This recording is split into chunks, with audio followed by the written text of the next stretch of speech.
আল্লাহ ধরে না, ধরে না, ধরে না, ধরলে সারে।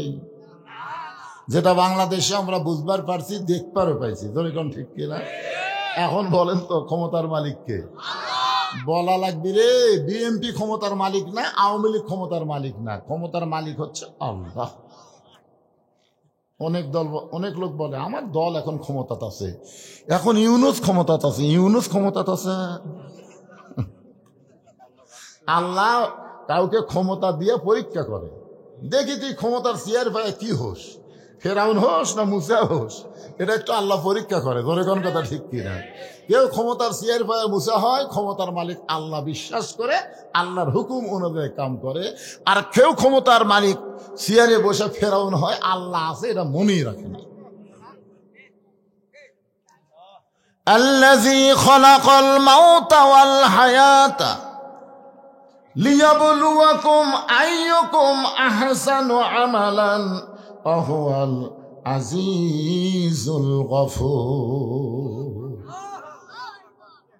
আজকে তো আমি দেখলাম শাহ আলম বিএমপি ভাই না, বিএমপি হয়ে তকবির দিল।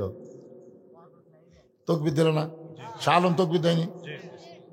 খালি একটা দলই তকবির দেয় না, জয় বাংলা কয়ে শুরু করে। এখন ঠিক কিনা? এখন জামাত বিএনপি সব দলই তকবির দেয়। আপনারা কি এটি তকবিরের দল নাই? কোরআন শরীফ তেলাওয়াত শুনলে কি করা লাগে? তো কর না কেন? আল্লাহ কোরআনে বললেন ইন্নামাল মুমিনুনা আল্লাযীনা ইযা যুকিরাল্লাহু ওয়াজিলাত কুলুবুহুম ওয়া ইযা তুলিয়াত আলাইহিম আয়াতুহু জাদাতুহুম ঈমানাও ওয়া আলা রাব্বিহিম ইয়াতাওয়াক্কালুন। এইবার ঠিক আছে। শোনেন, আপনি যদি সারা জীবন সুবহানাল্লাহ আলহামদুলিল্লাহ সুবহানাল্লাহ আলহামদুলিল্লাহ সুবহানাল্লাহ আলহামদুলিল্লাহ, শয়তান আপনার কাছেই বসে থাকবে না, শয়তান যাবে না। আপনি যতই সুবহানাল্লাহ আলহামদুলিল্লাহ করেন, শয়তান কাছেই বসে থাকবে। কিন্তু আল্লাহু আকবার যদি একবার কন, ওই এত জোরে দৌড় মারবি, আর পিছন দিকটা বাতাস বার হবে, বাতাস বাতাস। আল্লাহর দল যারা করে তারাই আল্লাহ আকবার বলতে পারে, শয়তানের দল যারা করে তারা ভুলেও আল্লাহ আকবার বলতে পারে না। জোরে কোন কথা ঠিক কি না? আপনারা 54 বছরে দেখেননি কারা শয়তানের দল, কাদের মিছিলে আল্লাহ আকবার নাই? আপনারা দেখেননি ভাই? হ্যাঁ,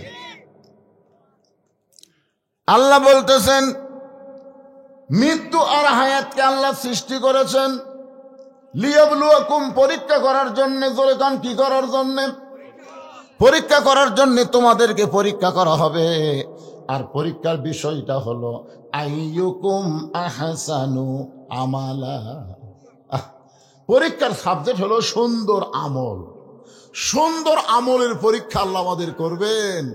আপনারা বলেন তো, বর্তমান যে পরিবেশ বাংলাদেশে চলতেছে, এই পরিবেশে সুন্দর আমল করা যাচ্ছে? মনে করেন, বোঝানোর জন্য বলতেছি, একটা মুসলমান সন্তান জন্ম দিয়ে হিন্দুর বাড়িতে লালন পালন করবার দিছে।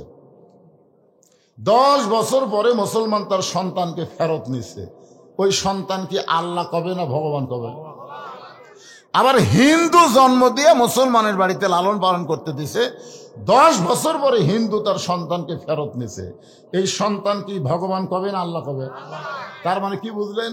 যে জন্ম দিলেই হিন্দু মুসলমান হয় না, হিন্দু মুসলমান হয় পরিবেশের কারণে। জোরে গান কথা ঠিক কি না? বর্তমানে যেই পরিবেশ বাংলাদেশে চলতেছে, এটা কোন পরিবেশ? ছোট্ট বাচ্চা দোয়া দরুদ দিয়ে কান্না ভালো হয় না, মোবাইল দিলে কান্না থামে। জোরে কোন কথা ঠিক কি না? আর আমাদের যুবক ছেলেগুলো 4G 5G মোবাইল দিয়ে সারা দিন রাত 12টার পরে এর কেদা শুরু হয়। ভাই হায় হায় হায় রে, চিন্তা করছেন? যেই পরিবেশে মাসুম বাচ্চারা মোবাইল ছাড়া ভাত খায় না, যেই পরিবেশের যুবকরা মোবাইল ছাড়া ঘুমায় না, এই পরিবেশে স্বয়ং জিবরাইল এসেও যদি ওয়াজ করে, বাংলার জনগণকে ভালো করা যাবে না। ওয়াজের দিন শেষ, এখন আল্লাহর কোরআনের আইনের বাংলাদেশ। জোরে কোন কথা ঠিক কিনা? 13 বছর নবী মক্কাত ওয়াজ করছে, কাম হয়নি, কাম হয়নি। 13 বছর নবীর ওয়াজ দিয়ে কাম হয়নি। জি, কার জগৎ ঘুম আসতেছে?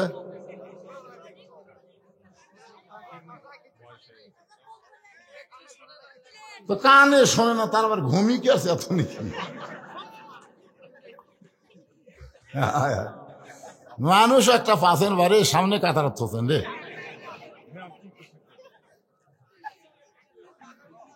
এবার চাষা কানে কম শোনেন, মাফলাটা খোলেন তো, আবার কানেও শোনেন, আবার চাপিয়া থোছে কান কম।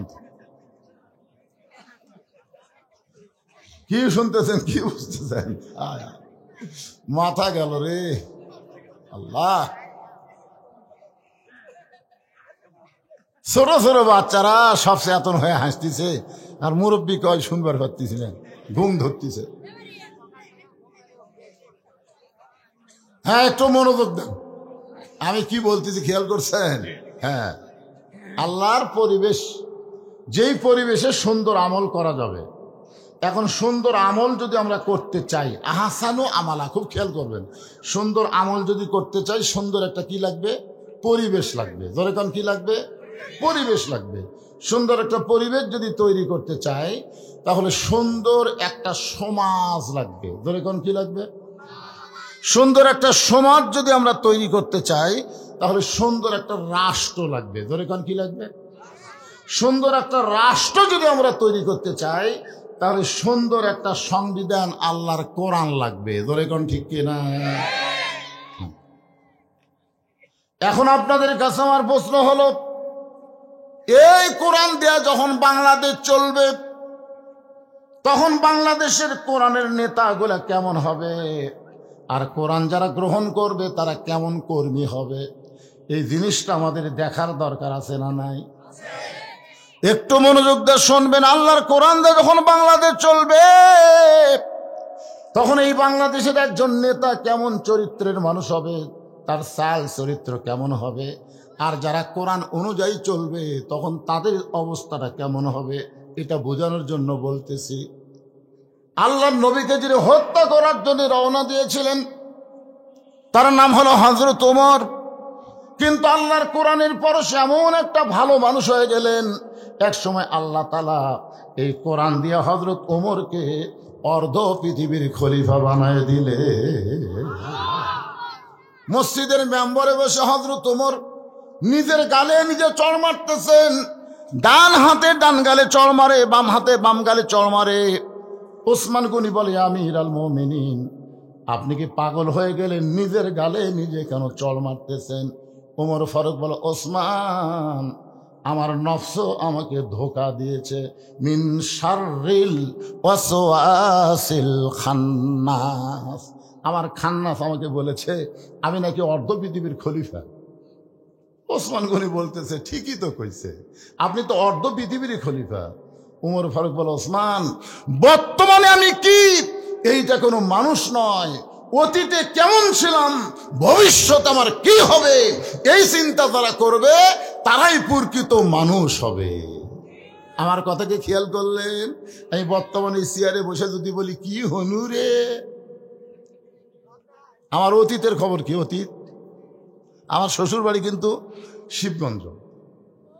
আমি অতীতে রাস্তায় রাস্তায় খাতা নিয়ে ঘুরতাম, রাস্তায় রাস্তায়। কোনো টুপিওয়ালা মানুষকে দেখলে বলতাম, ভাই আমাকে একটু দাওয়াত দেন তো, ওয়াজ করে যাই।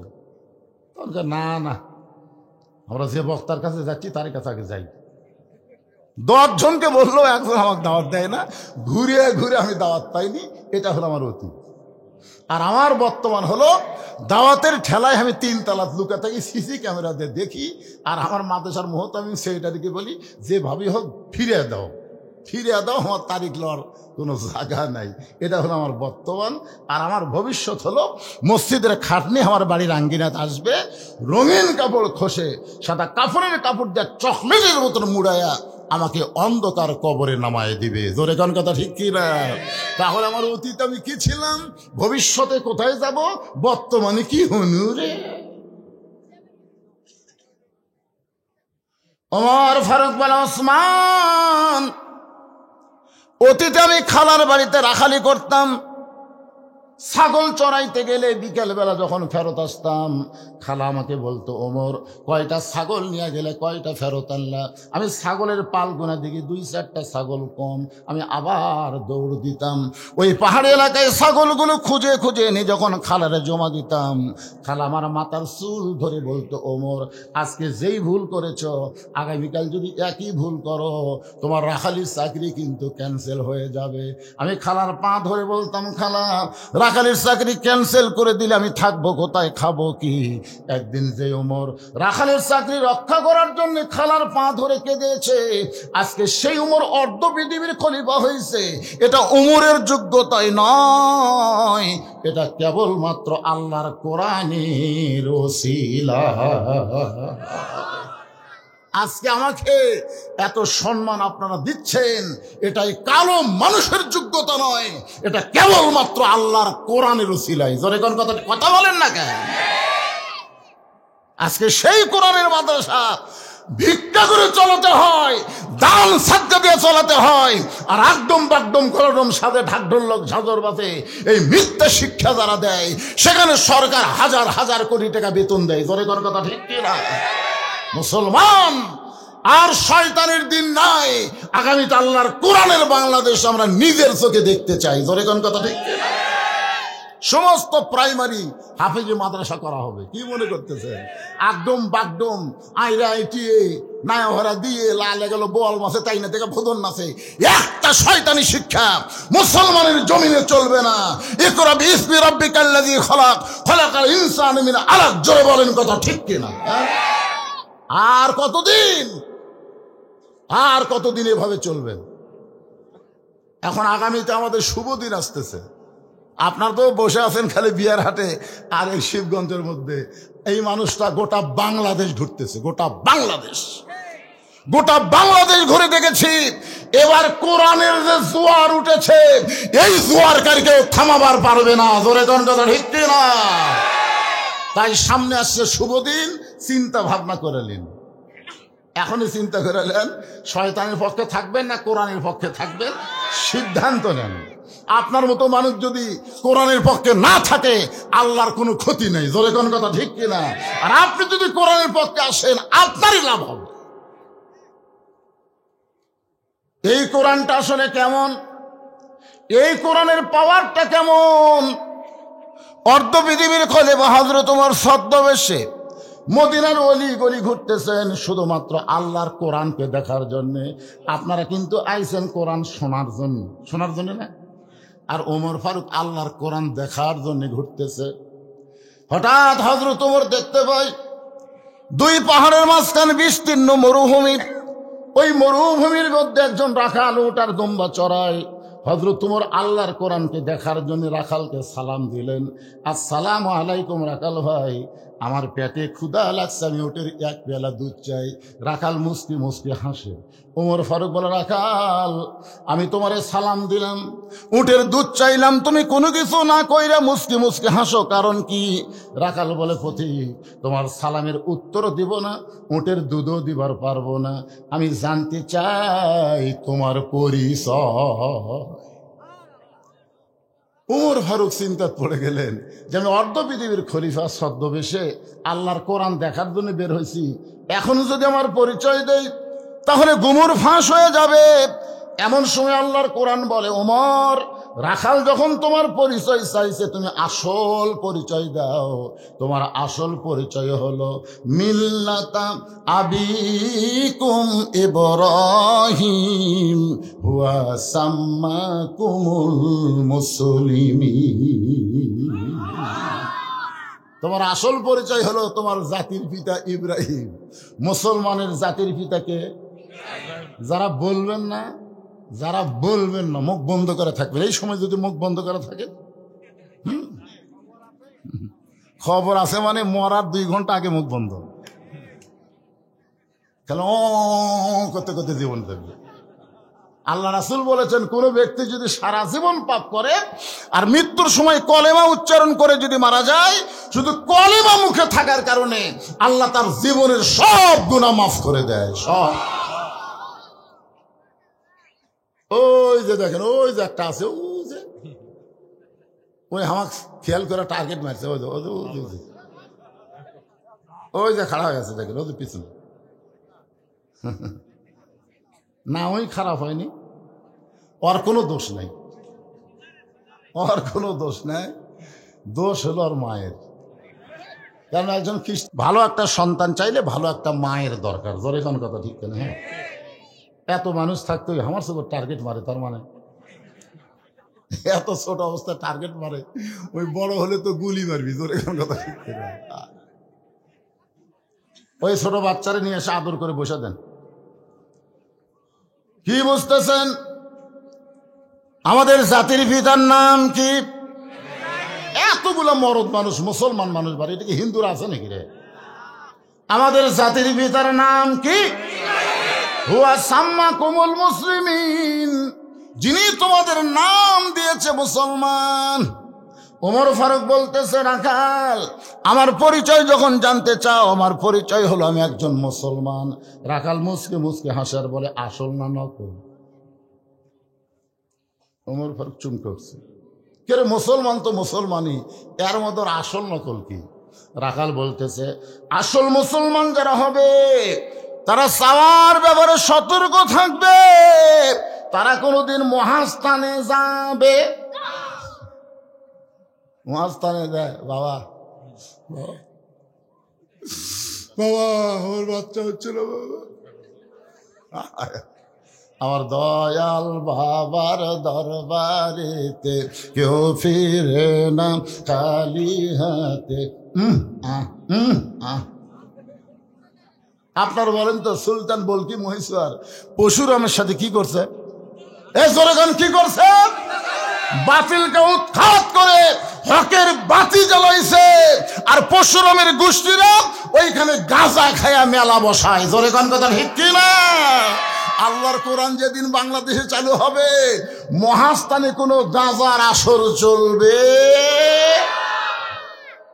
কি মনে করতেছেন গাঁজা খাবো? একটু মনোযোগ দেবেন। রাখাল বলতেছে, রে তুমি যদি মুসলমান হও, মুসলমান চাওয়ার ব্যাপারে সতর্ক থাকবে। দরকার হলে মুসলমান ফাঁসির মঞ্চে যাবে, কিন্তু রাষ্ট্রপতির কাছে বাঁচার দরখাস্ত লিখবে। এরকম মুসলমানকে আপনারা বাংলাদেশে দেখেন নাই? দরকার হলে ফাঁসির মঞ্চে যাবে, কিন্তু রাষ্ট্রপতির কাছে দরখাস্ত লিখবে না। পথিক, তুমি যদি আসল মুসলমান হও, তাহলে তুমি দুধ চাইলা কার কাছে? ওমর ফারুক চোখের পানি বের করে কান্দে আর মনে মনে কয়, আল্লাহ, কোরআন দিয়ে যখন দুনিয়া চলবে, উমর যদি ভুল করে, একটা রাখাল পর্যন্ত ভুলটা ধরতে পারবে। ওমর ফারুক বলেন, রাখাল ভাই, চাওয়ার ব্যাপারে আমার ভুল হয়ে গেছে। রাখাল বলতে যে, ভুলটা যখন স্বীকার করছো তাহলে তওবা করো। আপনারা বলেন যে তওবা করার সুযোগ আছে না নাই? এতদিন তারা আওয়ামী লীগ করেছে, এখন দেখতেছে সব বড় বড় নেতা পলে গেছে, চামচাগুলা খেলা হাউমা করতেছে। আমি তাদেরকে বলি, তোমরা যদি বুঝতে পারো আওয়ামী লীগ দল করা ভুল হয়ে গেছে, তাহলে এখন তওবা করো। তওবা করে ভালো একটা দলে ভর্তি হওয়ার সুযোগ আছে না নাই? আছে না নাই? যে লোকটা মাগরিবের নামাজ পড়েনি, এশার নামাজ পড়েনি, ওই ওয়াক্ত নামাজ না পড়ে আওয়াজ শুনতেছে, আপনারা কি জানেন যারা নামাজ পড়ে নাই তাদের রেজাল্ট কি? রাসূল বলেছে, লা সলাতা লা ঈমানা, যার নামাজ নাই তার ঈমান নাই। লা সলাতা লা দীন, যার নামাজ নাই তার কোনো ধর্ম নাই। বাইনাল আবদ ওয়াল কুফরি তরকুস সালাত, বান্দা কাফের মধ্যে পৃথক করার জিনিসটার নামই হলো নামাজ। যারা মাগরিব এশার নামাজ না পড়ে ওয়াজ শুনতেছে, এরা কিন্তু নামে মুসলমান, কিন্তু কামে হলো কাফের। ধরে কোন ঠিক কিনা? কিন্তু এই মুহূর্তে যদি তারা নিয়ত করে, এই মুহূর্তে যদি তারা মনে মনে নিয়ত করে, আল্লাহ ফজরের নামাজ থেকে আর বাকি নামাজ বাদ দিব না, আল্লাহ বলে, বান্দারে নিয়ত করার সঙ্গে সঙ্গে তোর তওবা হয়ে গেল, আমি আল্লাহ তওবা কবুল করে যত নামাজ না পড়ার পাপ হয়েছে আমি সব পাপকে মাফ করে দিলাম। এখন বলেন, ভুল করে যদি আমরা মাপ চাই, মাপ পাওয়ার সুযোগ আছে না নাই? রাখাল বলে, পথিক, চাওয়ার ব্যাপারে যখন ভুল স্বীকার করেছো তুমি তওবা করো, উমর ফারুক বলে রাখাল ঠিক আছে আমি তওবা করতেছি। রাখাল বলে তুমি মূর্খ মানুষ, তুমি তওবা কেমনে করবা, বরং আমি তওবা করাই তুমি আমার সঙ্গে তওবা পড়ো। উমর ফারুক বলে রাখাল আমি মূর্খ এই কথা তোমাকে কে কইল? রাখাল কয় আমি বুঝি না, চাওয়ার ব্যাপারে যে সতর্ক হয় না সে হলো সবচাইতে বড় মূর্খ। ডক্টর কামাল যতই সংবিধান লেখুক, 18 সালে সিলেটের শাহজালাল মাজারে আর জ্ঞাতি গোষ্ঠী দিয়ে গেছিল, আপনারা জানেন, শিক্ষিত মানুষ জানবে। বাবার দরবারে যে বলছে বাবা এবার আমরা ভোটর দাঁড়াচ্ছি, ভোটর দাঁড়াচ্ছ কার কাছে? আল্লাহ কোরআনে বলেছে ইয়া আইয়ুহাল্লাযীনা আমানুস্তাঈনু বিস-সাবরি ওয়াস-সালাহ ইন্নাল্লাহা মা'আস-সাবিরিন। চাওয়া লাগবে কার কাছে? কিসের মাধ্যমে? নামাজের মাধ্যমে, ধৈর্যের মাধ্যমে আল্লাহর কাছে সাহায্য চাইতে হবে। আল্লাহ বাদ দিয়ে যখন মাজারে যায় সে যত বড়ই ডক্টর কামাল হোক সে হলো সবচাইতে বড় মূর্খ। রাখাল বলে চাওয়ার ব্যাপারে তুমি সতর্ক না, তুমি হলো মূর্খ, আমি তওবা পড়াই তুমি আমার সঙ্গে তওবা পড়ো। এবার রাখাল হযরত উমরকে তওবা পড়াচ্ছেন। যারা মাগরিব এশার নামাজ পড়েন নাই, এশার নামাজ যারা পড়েছেন ঠিক মতো, আমরা হয়তো পড়তে পারি নাই, তওবা করলে কোনো অসুবিধা, তাহলে সবাই আমার সঙ্গে তওবা পড়ুন। আস্তাগফিরুল্লাহ, সকলে পড়ে, যুবকেরা সবাই পড়ো। আস্তাগফিরুল্লাহ রব্বি মিন কুল্লি জামবি ওয়া তুবু ইলাইহি। উমর ফারুক তওবা করার পরে বলতেছে ও রাখাল ভাই, আল্লাহর রাস্তে উটের এক পেয়ালা দুধ দাও। সঙ্গে সঙ্গে রাখাল মুচকি মুচকি হাসে। উমর ফারুক বলে রাখাল হাসার কারণ কি? বলে তওবা করার পরে তুমি আবার মুনাফিকি করলে। যেই কইছে মুনাফিকি, বুঝলেন, উমর ফারুকের চেহারা রক্তের মতো লাল হয়ে গেছে। এই রাখাল, এই আমার মধ্যে মুনাফিকের কি দেখলে? রাখাল কয়ে এত গরম হোস করে তুই? রাখাল কি জানে এটা কে জানে? তাই তুই এত গরম হোস কেন? তুই চিন্তা করে দেখ, লিমা তাকুলু মা লা তাফালুন, তোর মুখের সাথে মনের মিল নাই। তুই সত্যি করে বলতো আমি কি উটের মালিক? আমি যদি উটের মালিক হইতাম তুমি আমাকে রাখাল বললা কেন? আর যখন আমাকে রাখাল বলেছ তখন তোমার মন বলতেছে আমি উটের মালিক না। মালিক বাদ্দা রাখালের কাছে আল্লাহর রাস্তে চাইলেও রাখাল দিবার পারবে, যার প্রমাণ আমি নিজে। আপনার এক মাহফিলে ওয়াজ করে কেবল নিচে নামছি, ইতিমধ্যে এক লোক 100 টাকার কসকসা নোট এনে হাতের মধ্যে একা হুজুর দোয়া করেন। টাকা পকেটে থুয়ে বলি বাবা কিসের দোয়া? বলে আমার বইয়ের পেটে বাচ্চা চাইছে হুজুর, আল্লাহ যেন একটা পুত্র দেয়, দোয়া করেন। তখন আমি 200 টাকা বের করে দিলাম। হুজুর আমি তো টাকা চাইনি। পাগলা তুই তো জানিস না রে, আমি 3 মেয়ের বাপ, আল্লাহ আমাকে কোনো পুত্র দেয়নি। প্রথম মেয়ে যখন হলো, পরের বার বইয়ের পেটে যখন বাচ্চা আইলো আমি খুবই কান্দিছি, আল্লাহ একটা মেয়ে তো দিছো, একটা ছেলে দাও। আমার দোয়া দিয়ে যদি আমার বইয়ের পেটেরটাই পুত্র না হয় তো তোর বইয়েরটা হবে। তখন বলে হুজুর তাহলে আপনি টাকা আপনি নেন, আমারটা আমার দেন। ওরে টাকা দিলেই মারতেছে, দৌড়ে। আমি কোথায় যাবি? বলে যে হুজুরের বেটা চাওয়াল আছে। আমি বললাম কোনো হুজুরের কাছে না, কোনো বাবার কাছে না, কোনো পীরের কাছে না, বাবার যদি চাও মালিকের কাছে চাও। ধরে কোন কার কাছে? রাখাল বলে পথিক সত্যি যদি আল্লাহর রাস্তে উটের এক পেয়ালা দুধ চাও তাহলে এখানে মালিকের বাড়ি হলো 10 মাইল দূরে। ওই 10 মাইল দূরে মালিকের বাড়ি গিয়ে বলো মালিক তোমার রাখাল উট আর দুম্বা চড়ায়, তুমি মালিক যদি হুকুম দাও তাহলে রাখাল আল্লাহর রাস্তে উটের এক পেয়ালা দুধ দিবে। ওমর ফারুক বলে রাখাল ভাই অত দূর মালিকের বাড়ি যাওয়ার দরকার আবার নাই, বরং তোমাকে 2টা টাকা দিলাম, এই 2টা টাকার বিনিময়ে তুমি উটের এক পেয়ালা দুধ দাও। রাখাল মুচকি মুচকি হাসার বলে পথিক তুমি কি হযরত উমরকে চেনো? কাকে বলতেছে? হযরত উমরকে। রাখাল বলতেছে পথিক তুমি কি হযরত উমরকে চেনো? যদি উমরকে চিনতা তাহলে এরকম বেসাইদা কথা বলতা না। উমরের গুপ্ত বাহিনী যদি দূর থেকে দেখবার পায় তুমি আমারে 2 টাকা ঘুষ দিছ আর মালিক বাদ্দা তোমাকে উটের এক পেয়ালা দুধ দিলাম, তাহলে তোমাকেও ধরবে আমাকেও ধরবে। এই বুড়া বয়সে কি তুমি ধরা পড়বার চাও? ওমর ফারুক বলে রাখাল ভাই তাহলে চলো পাহাড়ের গুহার মধ্যে যাই, ওই গুহার মধ্যে গিয়ে তোমাকে গোপনে 2টা দিরহাম দিব, তুমি গোপনে উটের এক পেয়ালা দুধ দিবে, উমরের গুপ্ত বাহিনীও দেখতে পাবে না, তোমার মালিকও জানতে পারবে না। রাখাল চিল্লায় বলে তুমি ভণ্ড, তুমি ভণ্ড, তুমি ভণ্ড। ওমর ফারুক বলে, রাখাল আমার মধ্যে ভণ্ডামির কি দেখলাম? রাখাল বলে, পথিক রে, ওই পাহাড়ের গুহার মধ্যে দেওয়া নেওয়া করলে উমরের গুপ্ত বাহিনী দেখতে পাবে না, আমার মালিক জানতে পারবে না, কিন্তু রাখালের আল্লাহ দেখতে পায়। যেই কইছে রাখালের আল্লাহ দেখতে পায়, হযরত ওমর এক দৌড়ে পাহাড়ের পাদদেশে গিয়া 2 রাকাত নামাজ পড়ে আল্লাহর কাছে কাঁদতেছে আর বলতেছে, আল্লাহ তোমার কোরআন এত সুন্দর, আল্লাহ গো আজকে আমি বাস্তব কোরআন রাখালের মধ্যে দেখেছি, আসলে রাখাল না, রাখাল যেন তোমার বাস্তব কোরআন। আল্লাহ তোমার কোরআন এত সুন্দর, তোমার কোরআনের আইন যখন দুনিয়াতে চালু থাকবে তখন কেউ না দেখলেও আল্লাহ দেখবে, এই বিশ্বাস প্রত্যেকটা মুসলমানের কলিজার মধ্যে ঢুকবে। কেউ না দেখলেও কে দেখতেছে?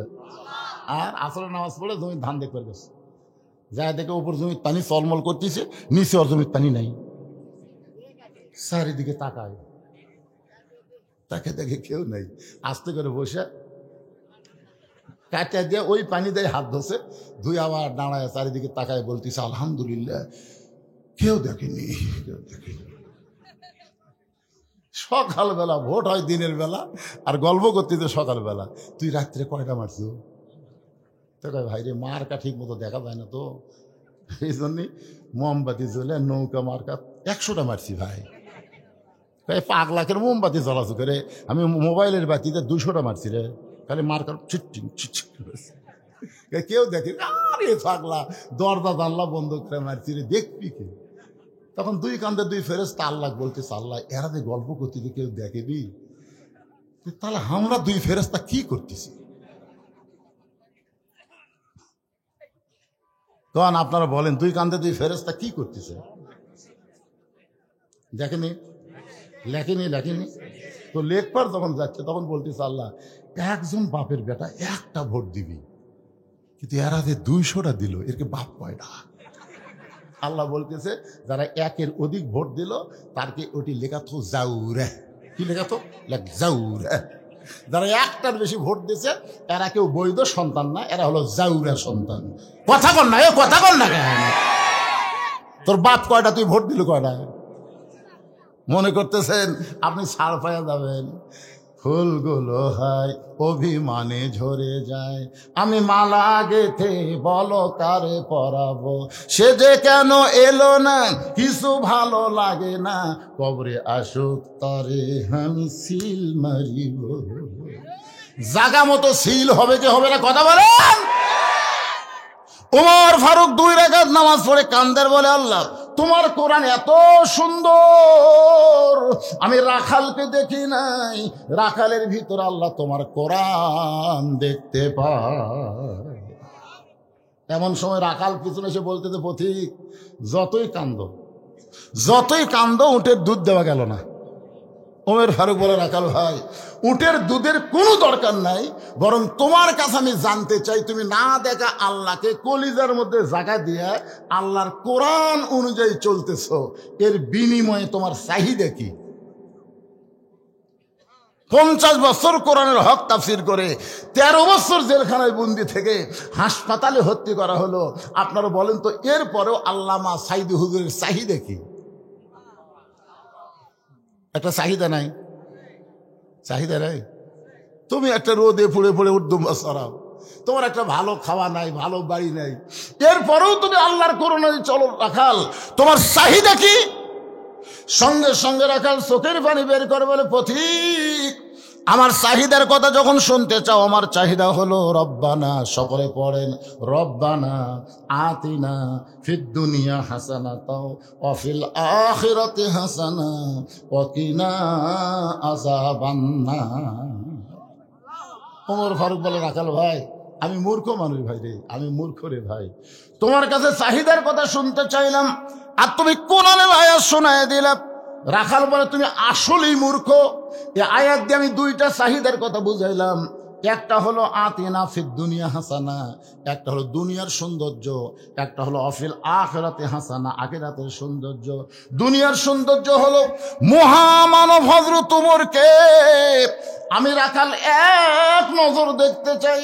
যে উমর আল্লাহর কোরআন দিয়ে রাষ্ট্র চালায়, সেই উমরকে যদি একটা বার দেখতে পাইতাম ভাইজান, তাহলে আমার দুনিয়ার চাহিদা আল্লাহ পুরা করতো। কি চাহিদা? উমরকে দেখাল না, একটা ভালো নেতা দেখা রে পাগলা। আগামীতে সবাই ভোট চাবার আসবি। নামাজের সময় হলে যেই নেতা নামাজ পড়াবার পারবি, কতগুলো নেতা পড়বি, কতগুলো পড়াবি, কোনটা ভালো নেতা একটু খেয়াল করে শুনবেন। আমার সারা জীবনের সাধনা হযরত উমরকে আমি এক নজর দেখতে চাই, এক নজর। জোরে কোন কয় নজর? আমার দুনিয়ার সৌন্দর্য হলো মহামানব হযরত উমরকে দেখতে পাইলে দুনিয়ার আশা আমার শেষ। আমার 2 নম্বর চাহিদা হলো আমি রাখাল যখন মরে যাব, অধম রাখালকে আল্লাহ যেন জান্নাত দেয়। সঙ্গে সঙ্গে হযরত উমর দৌড়ে এসে রাখালের হাতটা ঠপ করে ধরে 3 বার চুমা খাস।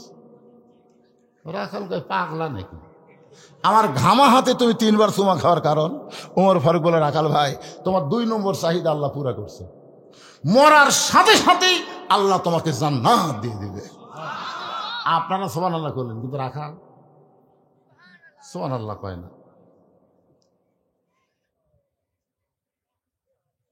আচ্ছা, এটা কিছু না, এটা কিছু না।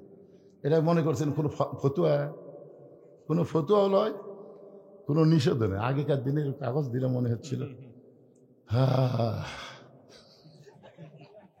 আপনাকে শিবগঞ্জের মধ্যে খামটা নাই? খামটা, ওই খামটা দেয়।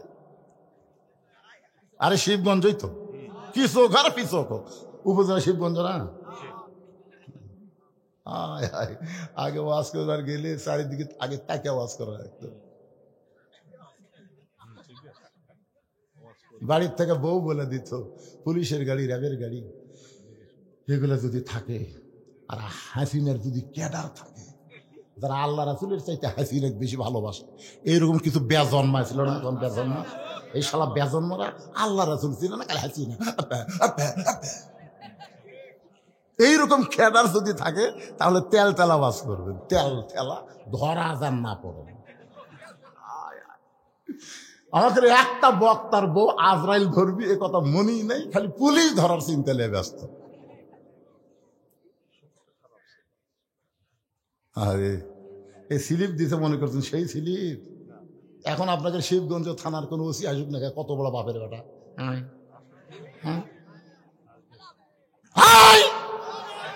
বদরুশের মাহফিল কোন নেতাই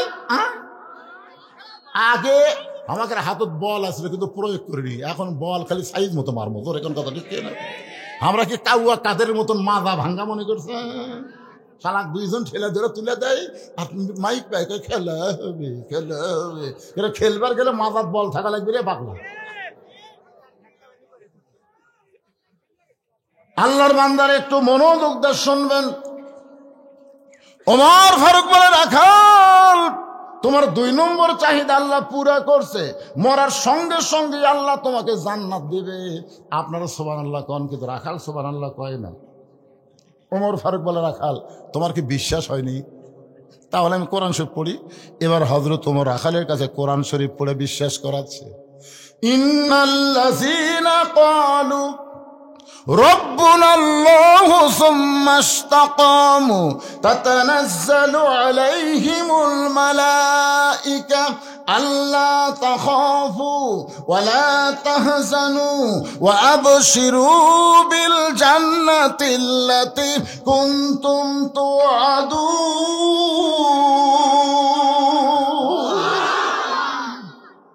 রাখাল, এখন বিশ্বাস হয় না? মরার সাথে সাথে আল্লাহ তোকে জান্নাত দিবে।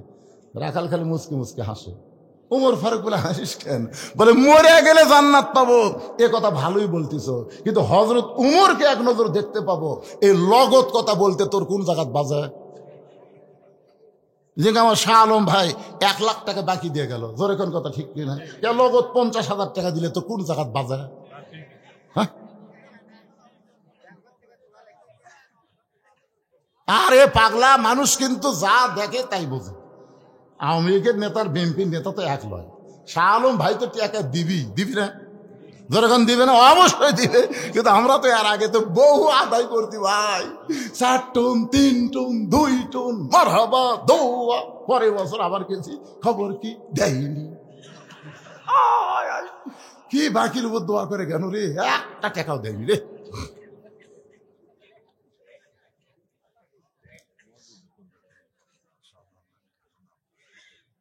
সবই জানে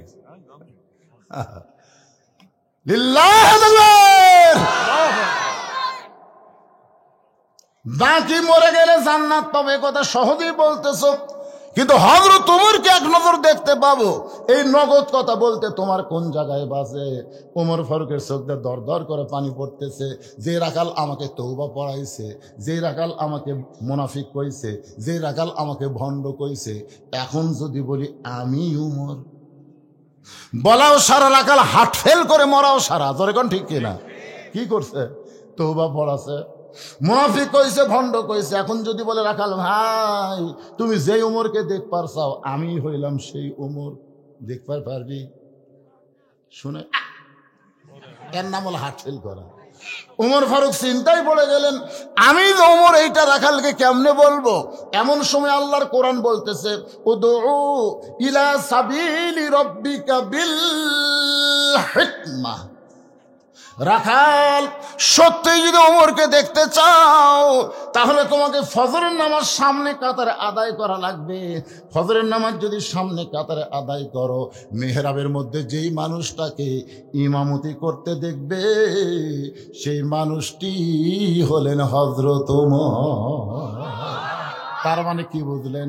আল্লাহর কোরআন দিয়ে যখন রাষ্ট্র চলবে, তখন এমপিকে শুধু সংসদের মধ্যে ভাষণ দিলে হবে না, জুম্মাতেও খুতবা দেওয়া লাগবে, ধরে কোন ঠিক না?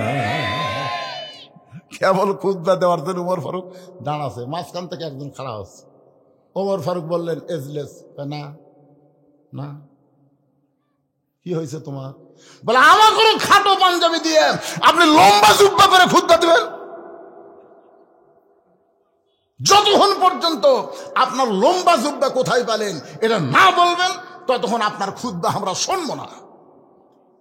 বাংলাদেশের মতন 96টা দেশের খলিফা তখন হযরত ওমর, এই পুস্কা একটা দেশের প্রধানমন্ত্রী না, অর্ধ পৃথিবীর খলিফার জুব্বা লম্বা, খুতবা বন্ধ করে দিচ্ছে। ওমর মুচকে মুচকে হাসতেছে আর বলতেছে, আল্লাহ আল্লাহ, যতদিন পর্যন্ত মুসল্লি লোকমা দিবে, ততদিন পর্যন্ত নেতারা খারাপ হওয়ার কোনো সুযোগ পাবি না। ধরে কোন কথা ঠিক কিনা?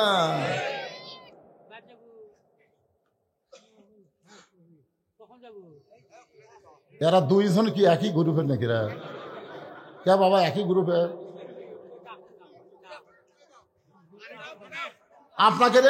আপনাকে যে বয়স, আপনার পেনশন পাচ্ছেন বাজান, আপনার যদি নামাজ না পড়েন, রোজা না করেন, ওয়াজ না শোনেন, তারপরে জান্নাতে যাবেন জানেন?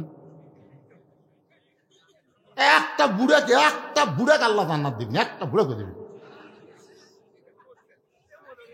এরকে জুয়ান বানা আল্লাহ জান্নাত দিবে।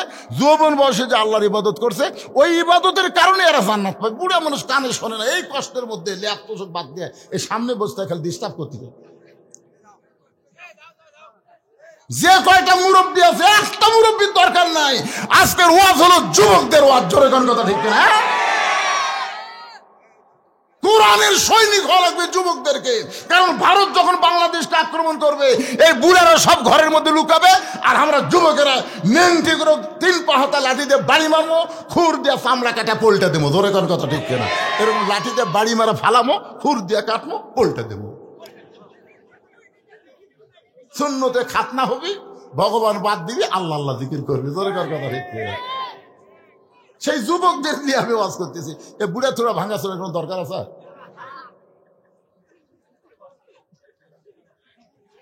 না না, আপনি বলতেছেন, আপনি তো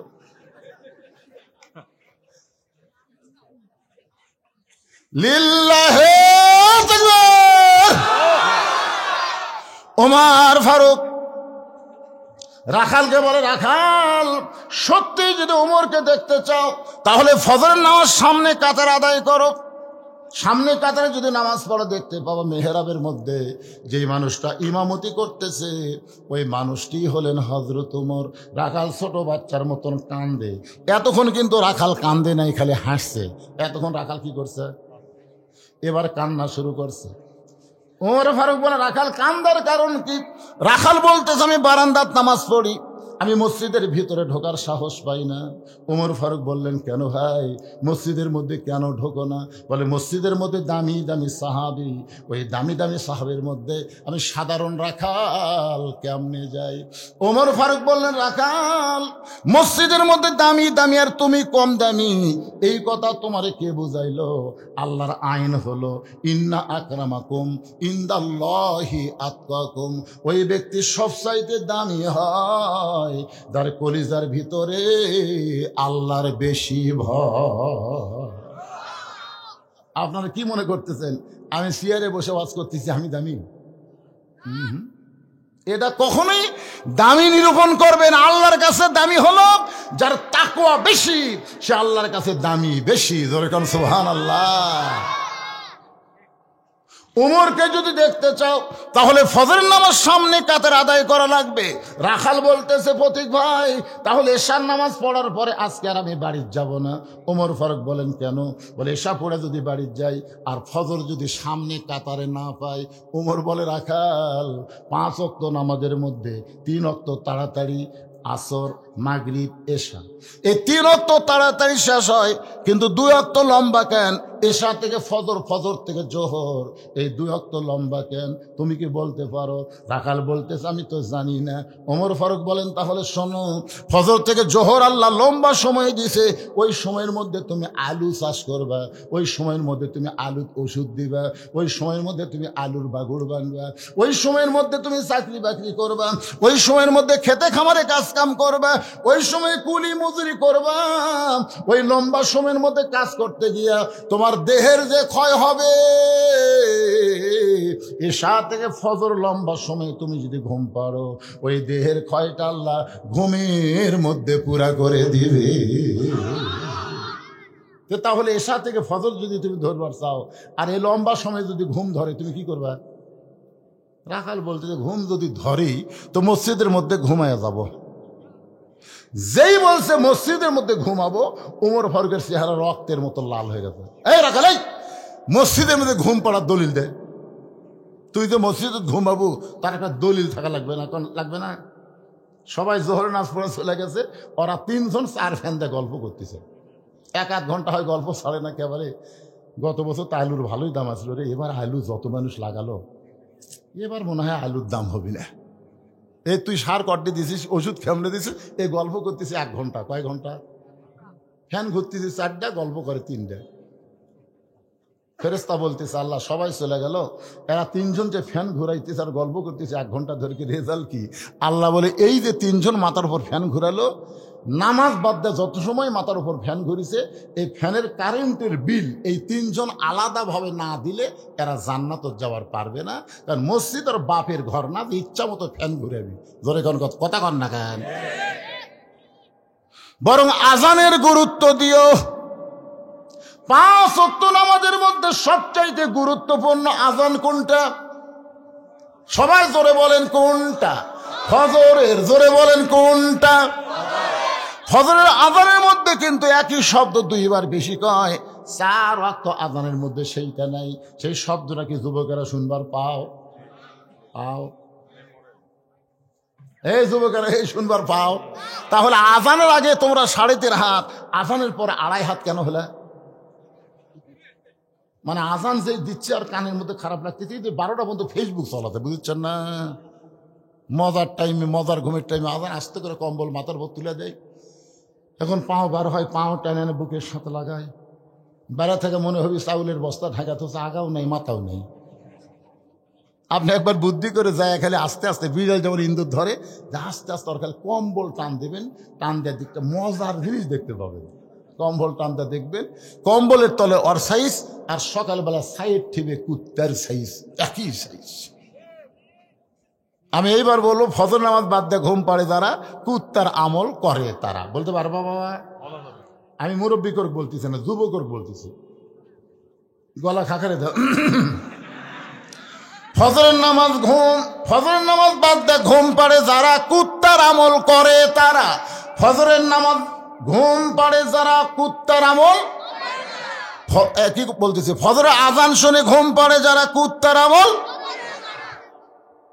এরা হলো না, কুত্তা রাগ করবে, কারণ কুত্তারা করবে আমরা নামাজ পড়ি না, তাই বলে বেনামাজের সাথে খারাপ। একটু মনোযোগ দিয়ে শোনেন, আল্লাহ কোরআনে বলেছেন সুম্মা রাদাদনাহু আসফালা সাফিলিন। ফজরের নামাজ বাদ দিয়ে ঘুম পাড়ে যারা, কুত্তার চাইতে ও খারাপ তারা। ওমর ফারুক বললেন, রাখাল আজানের গুরুত্ব দিও। এতদিন রাখাল নামাজ পড়েছে বারান্দায়, কিন্তু ডান পা দিয়ে রাখাল মসজিদের মধ্যে ঢুকে সামনে কাতারে যাওয়ার চায়। প্রত্যেকটা সাহাবী নড়ে সরে রাখালকে সামনে কাতারে যাওয়ার রাস্তা করে দেয়। রাখাল চোখের পানি বের করে বলে, আল্লাহ, বারান্দার থেকে কি ভাবলাম, আজকে ভিতরে ঢুকে কি দেখলাম। বারান্দায় থেকে মনে করেছিলাম ভিতরে দামি, কিন্তু আজকে ভিতরে ঢুকে দেখতেছি আমিও যা এরাও তাই। এটা ভিতরে না ঢুকলে বোঝা যাবে না, কোরআনের বাহিরে থাকলে বুঝবেন না। এই কোরআনের ভিতরে আমাদের আসতে হবে। উদখুলু ফিস-সিলমি কাফা, পুরাপুরি ভাবে যদি কোরআনের ভিতরে আসেন তাহলে দেখতে পাবেন ইসলামী কোনো আওয়ামী লীগ, বিএনপি, জাতীয় পার্টি, জামাত নাই। একই কাতারবদ্ধ হয়ে সবাইকে নামাজ পড়া লাগবে। জোরে কোন ঠিক কিনা ভাই? তুমি আওয়ামী লীগ করো, দায়রা করো, মসজিদের মধ্যে যখন ঢুকবে তখন আওয়ামী লীগ থাকবে না, বিএনপি করো, বাহিরে করো, মসজিদের মধ্যে বিএনপি থাকবে না।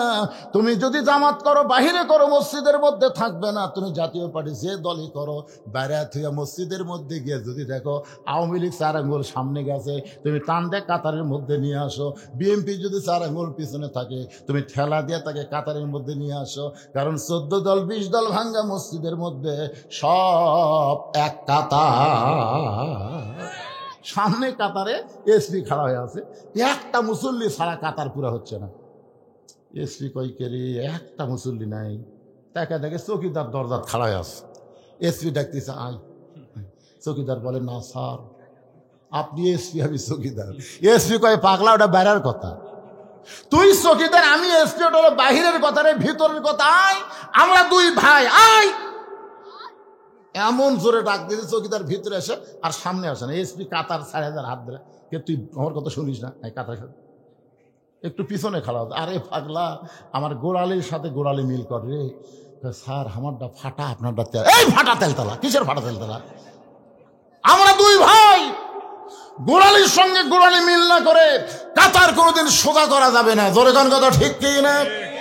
রাখাল একেবারে যাইতে সামনে কাতারে মেহরাব বরাবর রাখাল ফজরের 2 রাকাত সুন্নত নামাজ আদায় করেছে। মেহরাব বরাবর যে প্রথম কাতার, ওই কাতারে ফজরের 2 রাকাত সুন্নত নামাজ পড়ে রাখাল চুপটি করে বসে আছে। এমন সময় একজন সাহাবী মসজিদের মধ্যে ঢুইকা দেখে জায়গা দখল। সাহাবী ঢুকে চিন্তা করে, কে আমার জায়গাতে কে বসে আছে? এই সাহাবীর নাম হলো ওসমান গনি। ধরে বলেন, নাম কি? আল্লাহ রাসূল বলেছেন, আমি যখন ইমামতি করব, আমি বরাবর যিনি দাঁড়াবে তার নাম হলো আবু বকর। আমার আবু বকর যখন ইমাম হবে, আবু বকর বরাবর যে দাঁড়াবে তার নাম ওমর। আমার উমর যখন ইমাম হবে, উমর বরাবর যে দাঁড়াবে তার নাম হলো ওসমান। ওসমান যখন ইমাম হবে, ওসমান বরাবর পেছনে দাঁড়াবে তার নাম হলো আলী।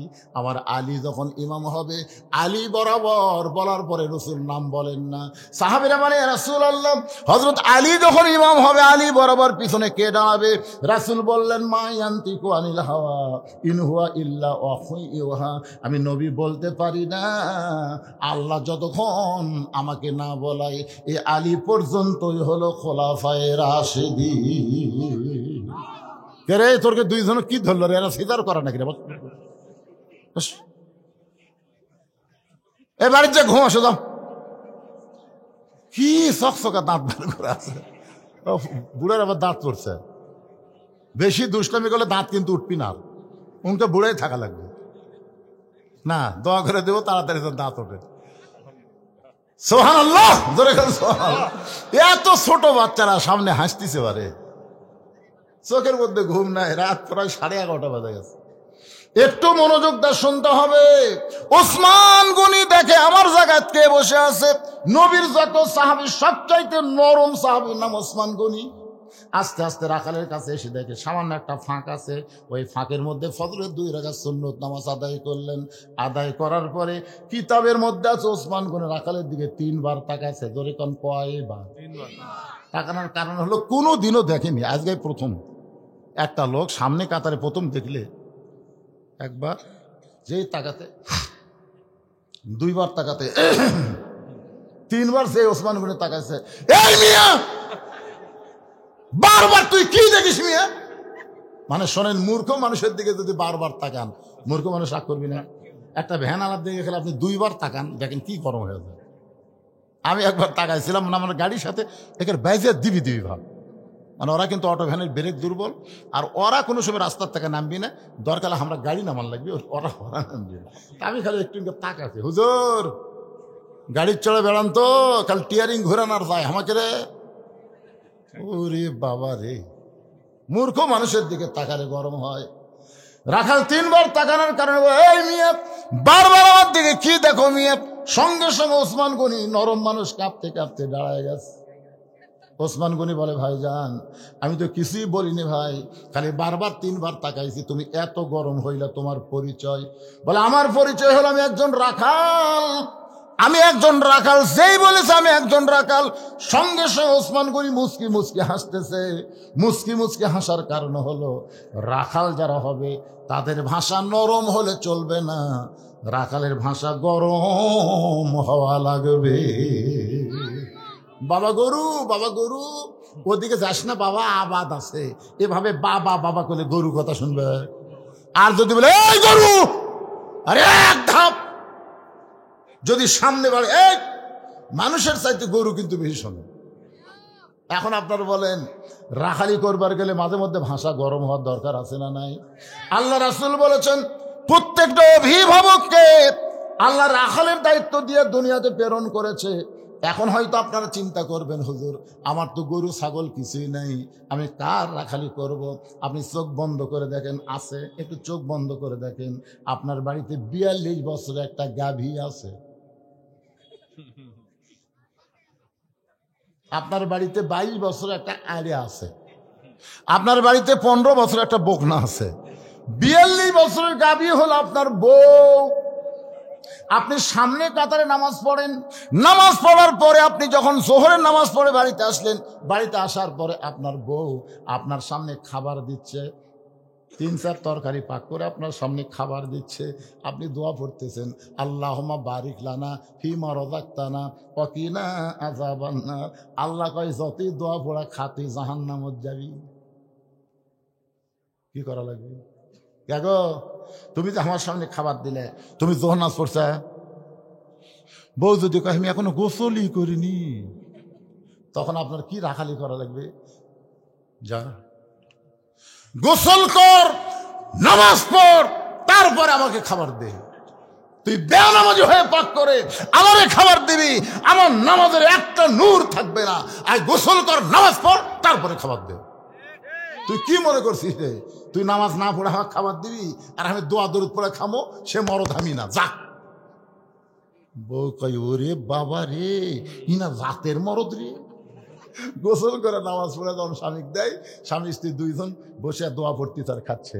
ফেরেশতাকে আল্লাহ খবর কি বলে, স্বামী স্ত্রী 2টাই জান্নাতি। সুবহানাল্লাহ। আপনি ফজর নামাজ পড়বার যাচ্ছেন, আপনি এত শীতের মধ্যে ফজর পড়বার যাচ্ছেন, আপনার আড়িয়া কি করতেছে 22 বছরে? আপনার রাখালি করা লাগবে না? বেরে আড়িয়া রাত 3টা পর্যন্ত ওই আর্জেন্টিনার খেলা দেখছে, মেসি কিভাবে গোল করে, কিভাবে বল মারে, সব কথার খেয়াল আছে। জোরে কোন কথা ঠিক কিনা? আর আজান দেওয়ার সাথে সাথে আপনার ছেলে আর চেতন নেই। আপনি জানেন না, কুয়ান ফুজা কুমা হালিকুম নারা, জাহান্নামের আগুন থেকে বাঁচতে গেলে বাবা একলা বাঁচলে হবে না, আহাল পরিবার নিয়ে বাঁচা লাগবে। জোরে কোন কথা ঠিক কিনা?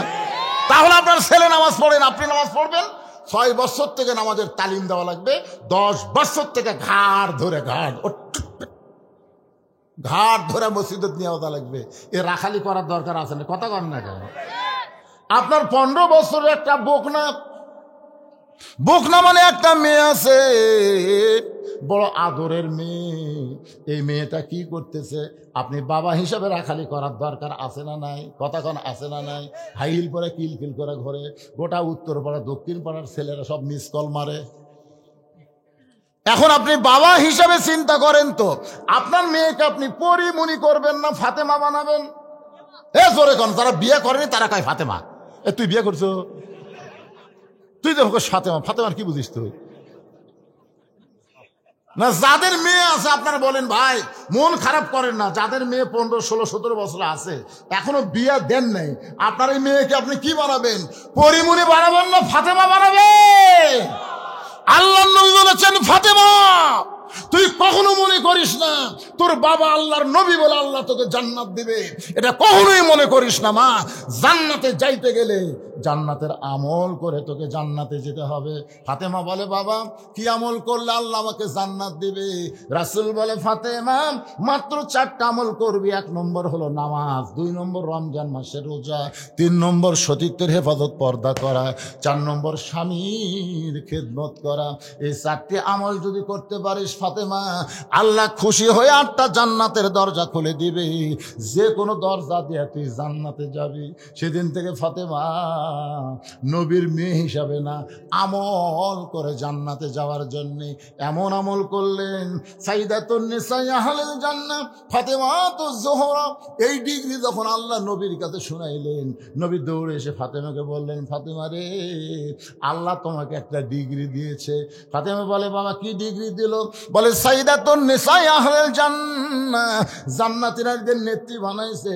ফাতেমা বলতেছে বাবা নামাজের কারণে এই ডিগ্রি, রোজার কারণে এই ডিগ্রি, স্বামীর খেদমতের কারণে এই ডিগ্রি। নবী আমার ফাতেমার হাতে চুমা দিয়ে বলে মা এই ডিগ্রিটা আল্লাহ তোমাকে পর্দার কারণে দিয়েছে। ও মায়েরা যারা পর্দার অঞ্চলে বসে আছেন মা, একটু মনোযোগ দিয়ে শুনবেন। গভীর রাত্রে ফাতেমা স্বামীকে বুকের মধ্যে নিয়ে কাঁদতেছে আর বলে স্বামী গো, আপনি কি জানেন আজকে গভীর রাত্রে ফাতেমার মৃত্যু হবে? যেই বলেছে গভীর রাত্রে ফাতেমার মৃত্যু হবে, গাছের গোড়া কাটলে গাছটা যেমন ঠাস করে পড়ে যায়, হযরত আলী তেমনি পড়ে গেলেন ঘরের মাজায়। মা ফাতেমার স্বামীর কপালে চুম্বন দেয়া বলে স্বামী গো এমন করে আপনি কাঁদবেন না, কারণ আসলে যাইতে হবে। এই দুনিয়া থাকার জায়গা না, এই দুনিয়াতে আমরা কেউ থাকতে পারবো না। যত বাড়ি করেন, যত বিল্ডিং করেন, যত কিছুই করেন, আমাদের সবাইকে কিন্তু যাইতে হবে। এই জন্য আমি যখন বলবো আসলে, আপনারা বলবেন যাইতে হবে। বলতে পারবেন না হয়ে যান, আসলে যাইতে হবে। 3 তালা যে বানাচ্ছেন, 4 তালা ভাড় কাজ করে দেখতেছি। কি দেখতেছেন? 5 তালার ভিত দিছি হুজুর, 3 তালা হচ্ছে, রড বার করে থুছি, আর 2টা তালা হলি আমার আর কোনো টেনশন নেই। 2 কান্দের ফেরেশতা বলে পাগলা 5 তালা 5 তালা বকিস না রে, তোর বাড়ি হলো নিচ তালা, 1 তালা না নিচ তালা। তাহলে আমরা যারা এখানে বসে আছি আমাদের বাড়ি কোথায়? এই নিচ তালাকে আপনারা কি নামে ডাকেন? কিন্তু যেদিন ডাক পড়িবে কবর মাঝে যাইতে, জোগাড় কিছু করছো বন্ধু তার মাঝে বিছাইতে। ডানে কবর বামে কবর, ডানে কবর বামে কবর, নিচে কবর আছে যে, উপর দিকে চাইয়া দেখো বাঁশের ছাউনি দিছে কে। ওসমান গনি বলে ভাইজান, ও বড় ভাইজান, আপনাকে কোনোদিন সামনে কাতারে দেখিনি ভাই, আজকে প্রথম দেখতেছি, এই কারণে 3 বার তাকাইছি। রাখাল বলতেছে আমাকে দেখতে কেমনে? আমি বারান্দাত নামাজ পড়ি, আজকে সামনে কাতারে আইছি শুধুমাত্র দেখার জন্যে। আজকে দেখা হয়ে গেলে আর কোনোদিন আমি সামনে আসবো না। ওসমান গনি বলে ভাইজান আজকে আপনি দেখতে পাবেন, তার গ্যারান্টি কি? রাখাল বলে আমার চোখের পাওয়ার ঠিক আছে, আমার চোখ ঠিক আছে, দেখতে পাবো। ওসমান গনি বলে ভাইজান আজকে কয়েক বছর হলে সামনে কাতারে নামাজ পড়ি, এখন পর্যন্ত দেখতে পাইলাম না। রাখাল বলে মনে হয় তোমার চোখের দোষ আছে, সামনে কাতারে নামাজ পড়ো, কয়েক বছর দেখতে পাও না কেন? আজকে তুমি আমার হাত ধরো। ওসমান গনিকে একটা রাখাল বলতেছে তুমি আমার হাত ধরো, আমি নিজেও দেখবো এবং তোমাকেও দেখায় দেব। ওসমান গনি রাখালের হাতটা ধরে আল্লাহর কোরআন মনে মনে পড়তেছে, ইয়া আইয়ুহাল্লাযীনা আমানুত্তাকুল্লাহা ওয়া কুনু মা'আস সাদিকিন। আল্লাহ বলেছে, ইমানদারেরা, আল্লাহর ভয় যদি কলিজার মধ্যে রাখতে চাও তাহলে সত্যবাদীদের সাথে হও। রাখাল ওসমান গনিকে সত্যবাদী বিশ্বাস করে হাতটা ধরে বসে আছে। কিছুক্ষণ পরে যখন জামাতের সময় হয়েছে তখন মুয়াজ্জিন আকামত দেওয়া শুরু করেছে। যেই মাত্র আকামত শুরু করেছে এমন সময় হযরত ওমর মেহরাবের মধ্যে ঢুকছে। দরজা নিয়ে না। যখন কোরআন দিয়ে রাষ্ট্র চলবে প্রত্যেকটা মেহরাবের সাথে একটা ছোট্ট দরজা থাকবে, ওই পারে নেতার রেস্টরুম থাকবে। যে আকামত শুরু হবে তখন ইমাম সাহেব মেহরাবের মধ্যে ঢুকবে। যে আকামত শুরু করছে ইমাম সাহেব হযরত তোমার মেহরাবের মধ্যে ঢুকছে, সঙ্গে সঙ্গে রাখাল খালি ওসমান গনি কিন্তু হাত ধরে আছে।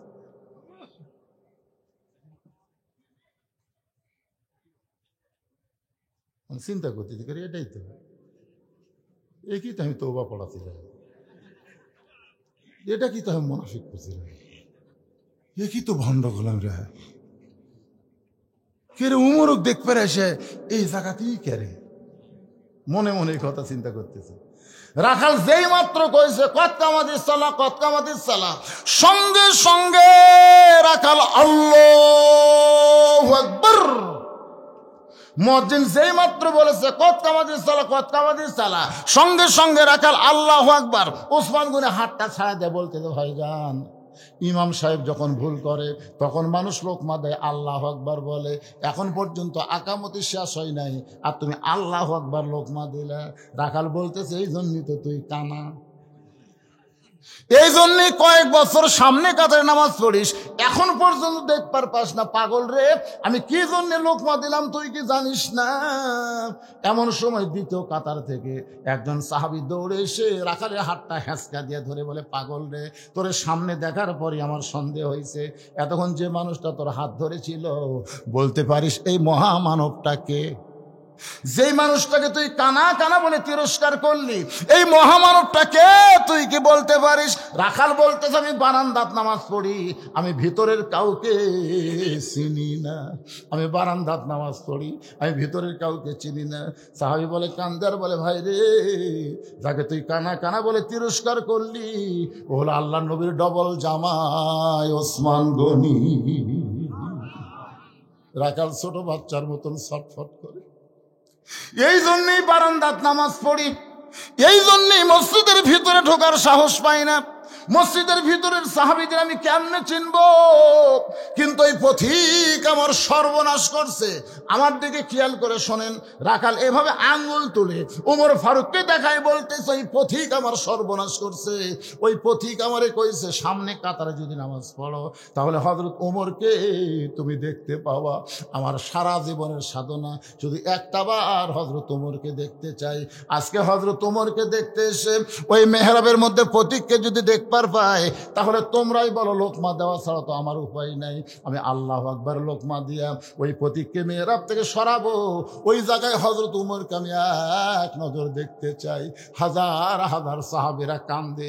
সমস্ত সাহাবীরা যখন কান্দে, রাখাল চিল্লা বলে, বারান্দায় নামাজ পড়া ভালো, ভিতরে কেন কান্দা কান্দি শুরু হয়ে গেল?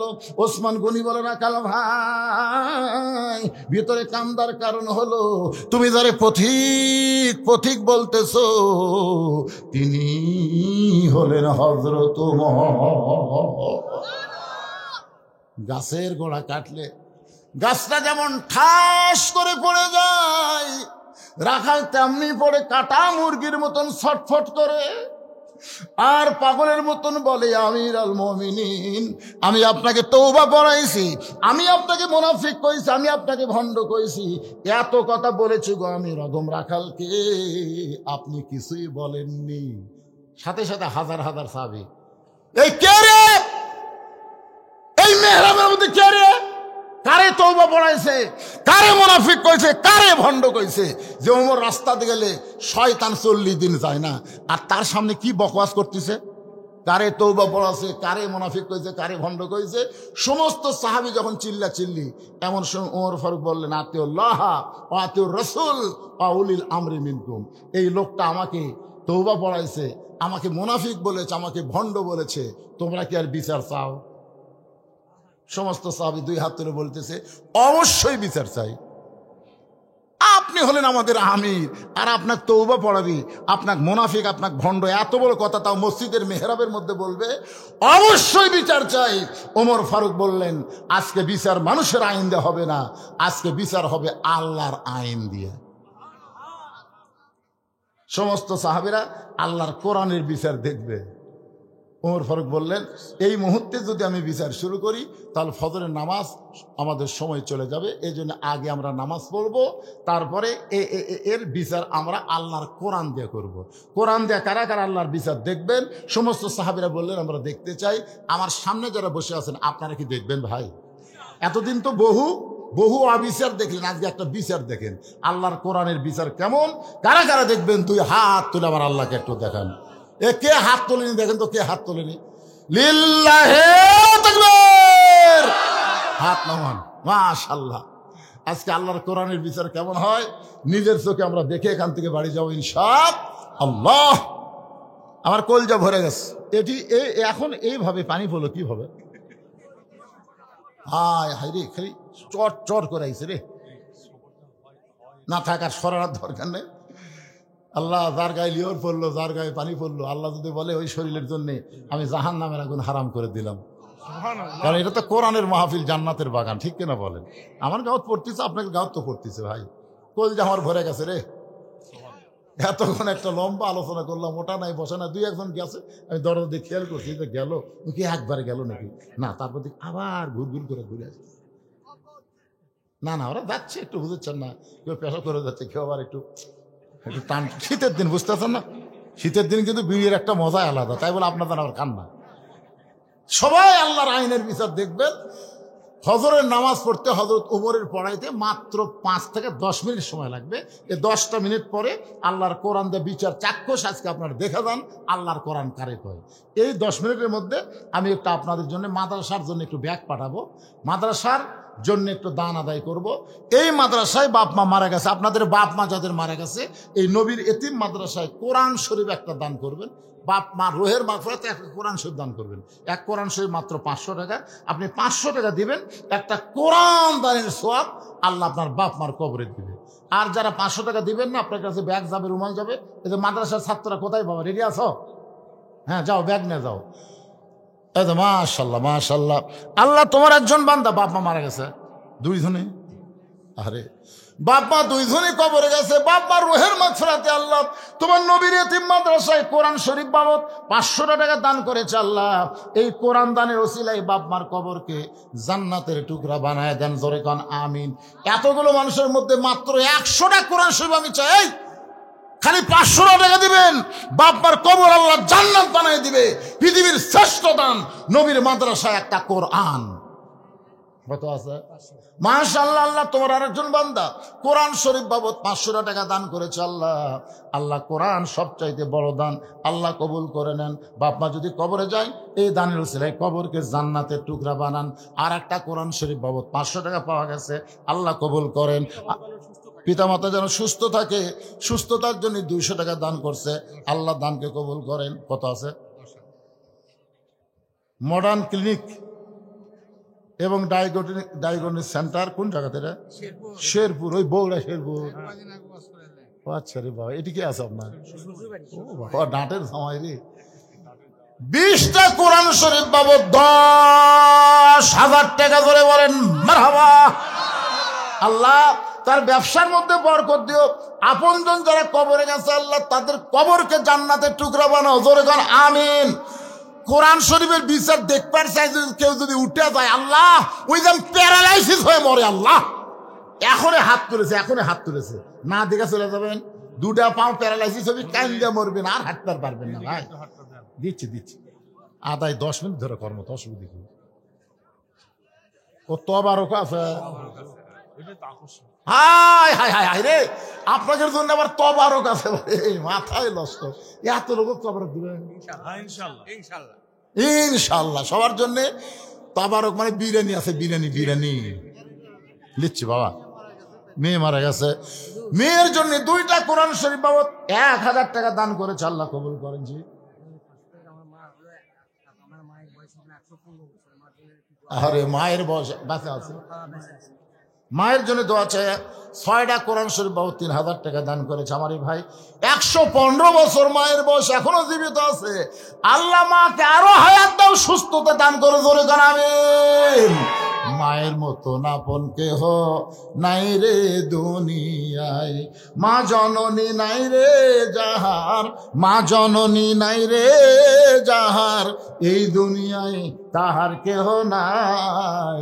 মায়ের মতো আপন কেহ নাই রে দুনিয়ায়। কে বাবা, বাচ্চারা ব্যাগ লেতে ঘুরতেছে রে, আমার মা বোনদের মধ্যে যাবা, মা বোনেরা অনেক টাকা দান করবে। তার জন্যে বাপ মার জন্যে, বাপ মার জন্য 2000 টাকা, মানে 4টা কোরআন শরীফ বাবদ করছে দান। আল্লাহ দানকে কবুল করে নিয়ে। বাপ মা 2 জন মারা গেছে, এই বয়সে বাপ মা হারাতে। আরে 4 বছর হলো বাপ মা 2 জন। আমার মা মারা গেছে গত বছর 23 সালের 25 ডিসেম্বর। আজকে তো এই সাল শেষ, আজকে 24 সালও শেষ হয়ে গেল, 1 বছর হয়ে গেল। আর 18 সালে আমার মা মারা গেছে। আমার ভাইজান বাপ মার জন্য 4টা কোরআন শরীফ বাবদ 2000 টাকা দান করেছে। আল্লাহ আপনার বাপ মা বেঁচে আছে, আল্লাহর হস্তে দান করে। বাপ মা বেঁচে আছে, মারা গেছে। বাপ্পার রুহের মাগফিরাতে আল্লাহ বাপ্পার কবরকে জান্নাতের টুকরা বানায় দেন। কোরআন শরীফ বাবদ 500 টাকা দান করেছে, আল্লাহ কবুল করেন। আল্লাহুম্মা আমিন। যার পকেটে টাকা আছে বুঝলেন, তার কাছে আমার দাবি আছে, টাকা না থাকলে দাবি নেই। একটা কোরআন শরীফ দান করে পারলেন না আপনি, একটা কোরআন শরীফ। এই নবীর ইতিম মাদ্রাসায় আহা কত বাচ্চারা কোরআন পড়ে, তাদের হাতে একটা কোরআন শরীফ দিবেন। কোরআন না দিন 500 টাকা দিলেই তো একটা কোরআন দানের সব হয়ে গেল। আজকের মাহফিলের সম্মানিত সভাপতি সাহেব 2টা কোরআন শরীফ বাবদ 1000 টাকা দান করেছে। আল্লাহ বাপ মার কবরকে জান্নাতের টুকরা বানায় দেন। জোরে বলি আমিন, জোরে বলি আল্লাহুম্মা আমিন। আচ্ছা, আপনারা যে আলু লাগান না, আলু আলু এটা কি বাকি নেন না আপনারা? মাদ্রাসার হুজুর কুটিরা বাকি নেন না? বাকি আলু ধান এগুলা বাকি আদায় হয়? হয়, স্লিপ দেওয়া আছে। মাত্র ছাত্ররা স্লিপ আছে তোমাদের কাছে? আলু আলু যারা দেবেন লিখে দেন, লিখে দেন। আলু ধান এগুলো লিখে দেন, দেন আল্লাহ বরকত দিবে রে। ঘুগরি ধরবি না, মনে করতেছেন আলু সেই গাছ আছে, সমানে ওষুধ মারতেছেন, তুলবার দেন সব খালি দাগড়া দাগড়া। বেশ খেলে ওই আলু কেলে তেল তেল আলু দানো হয়। আর সদকা তো তারুদ্দুল বালা, দান সদকা করলে আল্লাহ বালা মুসিবতকে দূর করে দেয়। যত লম্বা হিসাব শুনলাম মনে করছিলাম মাদ্রাসার বোন হয় আয় আছে, পরে দেখা গেল লস। এত টাকা, আহা, অনেক টাকার পরেও মাদ্রাসার লস থাকলো। লসটা আপনার পুষায় দেন। এতে প্রায় অনেক লোকের জন্য একটা হালখাতার ব্যবস্থা করছেন, কিছু আদায় হচ্ছে, ওদের খিলালেন আদায় হতে কিছু হচ্ছে।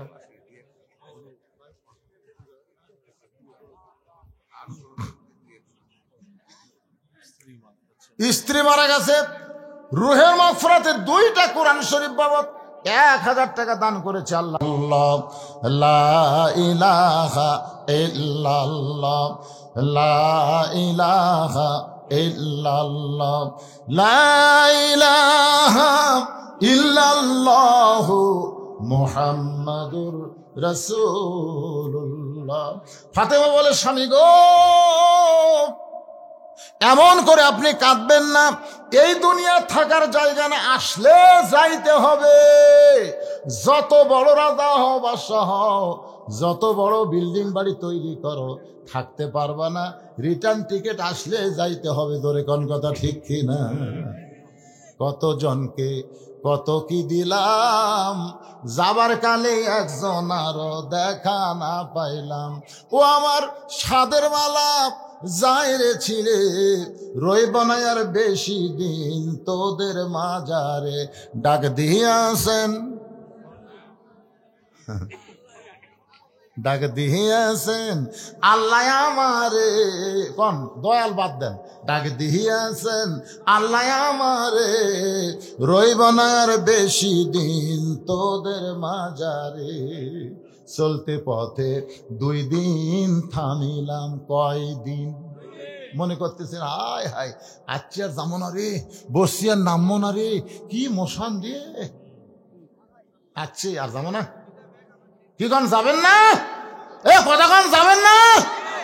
আল্লাহ বলেছেন যাও, তোমাদের যাওয়াতে কোনো চিন্তা নাই। ওয়ালা তামুতুন্না ইল্লা ওয়া আনতুম মুসলিমুন, মুসলমান হয়ে যদি যাবার পারো, দুনিয়ার মানুষ তোমাকে কবরে দিতে দেরি হবে, কিন্তু তোমাকে জান্নাতে নিতে আমার কোনো দেরি হবে না। মৃত্যু নামক যানবাহনের পিঠে চড়ে কবর নামক জান্নাতের দরজা দিয়া প্রত্যেকটা মুসলমান জান্নাতে চলে যাবে। ওগো স্বামী, আমি ফাতেমা দুনিয়া থেকে বিদায় নেওয়ার পরে আমার 3টা চাওয়া পুরা করবেন। ও মায়েরা যারা পর্দার অন্তরালে মনোযোগ দিয়ে শোনেন, 1 নম্বর চাওয়া হলো রাতের অন্ধকারে আমাকে দাফন করবেন। দিনের বেলা যদি কবর দেন তাহলে দুনিয়ার মানুষ আমার কবরের খবর জানবে। ফাতেমার কবর লম্বা কতটুকু, তাহলে ফাতেমা এতটুকু লম্বা ছিল। আমার কবরটা আপনি গোপনে দেবেন, দুনিয়ার কোনো মানুষ যেন জানতে না পারে। আমার 2 নম্বর চাওয়া হলো আমার কোনো জানাজার ব্যবস্থা আপনি করবেন না, আমার কোনো জানাজার ব্যবস্থা করবেন না। 3 নম্বর চাওয়া হলো আমার লাশটা খাটনি দিয়ে তুলবেন না, কারণ 4 জন পুরুষ মানুষ খাটনি কান্দে নিবে। আমি হিসাব করে দেখলাম এমন পুরুষ দুনিয়াতে নাই। ফাতেমার ওজন দুনিয়ার পুরুষ বুঝবে কেন? আমার বাবা যদি দুনিয়াতে থাকতো, মরা মেয়ের লাশের খাটনি বাবা কান্দে নিবার পারতো। আমার হাসান হোসেন যদি বড় হইতো, মায়ের লাশের খাটনি কান্দে নিবার পারতো। 6 মাস আগে আমার বাবা দুনিয়া থেকে বিদায় নিছে। আমার হাসান হোসেন এত ছোট, আপনি শুধু কান্দে করে জান্নাতুল বাকির পূর্ব কোনায় সবুজ রঙের একটা বাতি জ্বলবে, ওই বাতি বরাবর আমাকে দাফন করবেন। হযরত আলী ফাতেমাকে দাফন করার পর আল্লাহর কাছে কান্দের বলে, আল্লাহ আমার ফাতেমাকে কবুল করে নাও, পর্দানিশি ফাতেমাকে আল্লাহ তুমি কবুল করে নাও। এই দোয়া করতে দেরি, তাকায় দেখে সামনে কয়েকটা পুরাতন কবর দেখা যায়। এই মাত্র ফাতেমার কবর, সেই নতুন কবর আর আলী খুঁজে পায় না। গোটা জান্নাতুল বাকি দৌড়ে বলে ফাতেমার কবর, ফাতেমার কবর। কে জানো বলে আলী রে। ফাতেমা পর্দানিশি, আমি আল্লাহ জহুরা ডিগ্রি দিয়া ফাতেমার কবরটাকে কিয়ামত পর্যন্ত পর্দা করে দিয়েছি।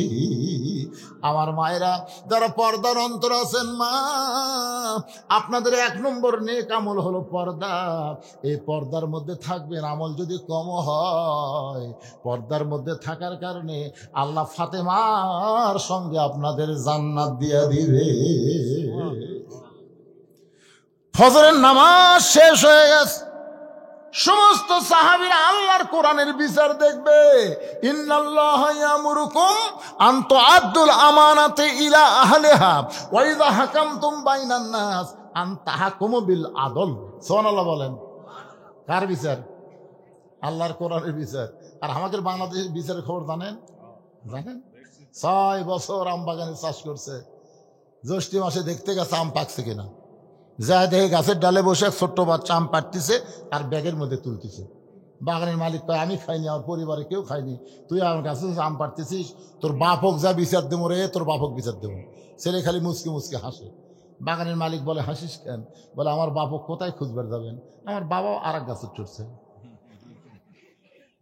বাগানের মালিক তাকে দেখে, ওর বাপ খালি আম পাড়ে আর বস্তা ভরায়, গাছের নিচে বসে কান্দের বলে, আল্লাহ বিচার দিব কার কাছে? বেটাও চোর, বাপও চোর। আপনাকে এলাকার যে চেয়ারম্যান ছিল শালা শয়তান, সব মারে খাচ্ছে। জোরে কোন কথা ঠিক কিনা? ওর মার্কার যারা ভোট দিয়েছেন ভাই, ওই মারে খায় তাও পুলে গেছে, কিন্তু আপনারা পলাবার পারতেছেন না। হাসরের ময়দানে দেখবেন আপনি একটা ভালো মানুষ, 5 ওয়াক্ত নামাজ পড়েন, কিন্তু ওর মার্কাত ভোট দেওয়ার কারণে আপনার আমল নামাত গম চোর, সিমের চোর, রড চোর, প্রকল্প চোর, সাদা। আপনি কবেন, আল্লাহ আমি তো এগুলো জীবনে করিনি, তুই ভোট দিছ কাক? তে চোর ওই একলাই ভোট পায় চেয়ারম্যান হয়ে চুরি করছে, তুই মাপ পাবো। এই জন্য জাগা মতো সিল মারবো, তোর কোন কথা ঠিক না? কারণ মাদ্রাসার জন্য জায়গা নির্ধারণ করে গাছ কাটা হয়েছে, সেই গাছ নিয়ে গেছে। হাই হাই, আর বুঝবি ঠেলা বাবা, আসবি না কোনোদিন। শাহরাজ নামে একজন কোরআন শরীফ দিচ্ছে ডাইরেক্ট। কে? শাহরাজ একজন ডাইরেক্ট কোরআন শরীফ। আচ্ছা, ডাইরেক্ট একজন কোরআন শরীফ দিচ্ছে, আল্লাহ যে নিয়তে দিচ্ছে আল্লাহ কবুল করুক, ধরে কোন আমি। আমি তো আয়াতে কারিমা তেলাওয়াত করলেন, বুঝতে পারছেন? আর একবার পড়ি, ইন্নাল্লাহ ইয়ামুরুকুম আন তুআদ্দুল আমানাতি ইলা আহলিহা ওয়া ইযা হাকামতুম বাইনান নাস আন তাহকুমু বিল আদল। মনে করেন নাঙ্গল দিয়ে চাষ করে ধান আবাদ করছে, ধান আবাদ করে এখন নৌকাত করে ধান নিয়ে যাচ্ছে, ওই পারে যায় ধানগুলা মাপিয়া বেচা লাগবে। এখন আপনারা বলেন তো কি লাগবে? রে খালি পল্লা কোন জায়গাত আছে রে? পল্লার সাথে একটা দাঁড়িয়ে নাই, দাঁড়ি পল্লা বলতে আপনার কোন জায়গাত লাগে? আরো জোরে, জোরসে বলুন, জোর হলো না, আরো জোরে।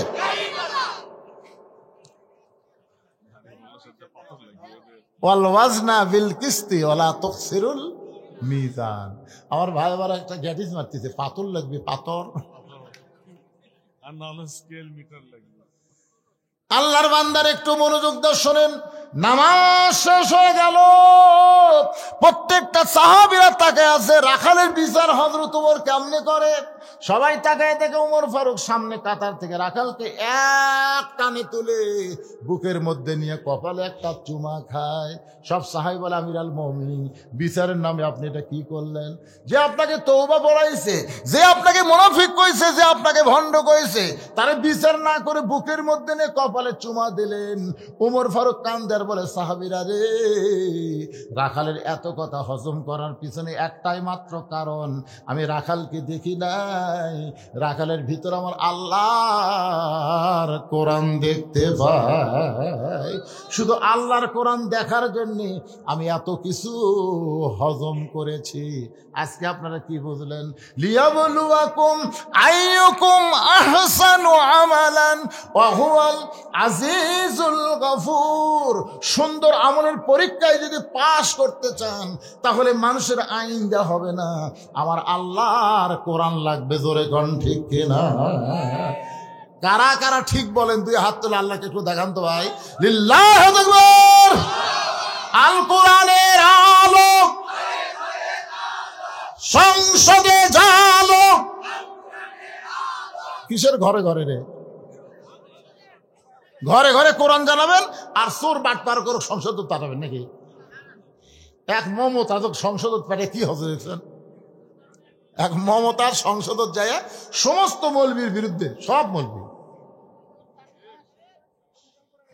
করছে না, ওটা মুসলমানের জন্য না।